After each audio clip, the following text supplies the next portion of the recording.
Hey there, my friends. Susan here with Pumpkin Hill Stampers. We have sketch number 50 to share today.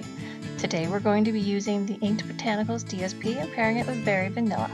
The first panel is going to cover the front of our card, so it's 5.5 by 4.25. The second panel I'm cutting down to 5 by 3.5, and I'm going to use the patchwork dies to go ahead and cut out this pattern for the DSP paper.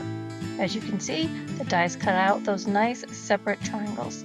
We're using one of my favorite stamp sets today. It's softly sketched and I'm using the butterfly image. Then I die cut it with my stylish ship dies. Then I'm using So Sincere Sentiment, and I just use my paper snips to trim that out nice and close to use as an embellishment and sentiment on the card.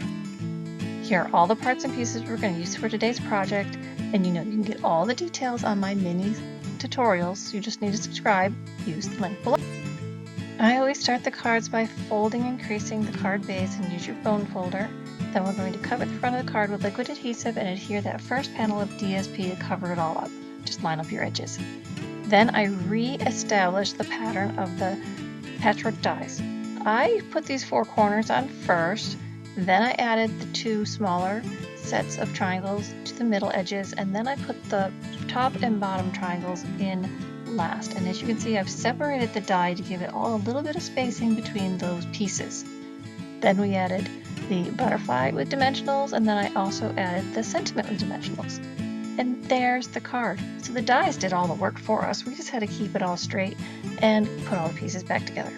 If you enjoyed the card, please drop me a comment or give me a thumbs up. Remember, you can subscribe to the YouTube channel or my newsletter. Leave me a comment, ask a question, I'm here to help you. And if you need to place an order, I can do that for you as well.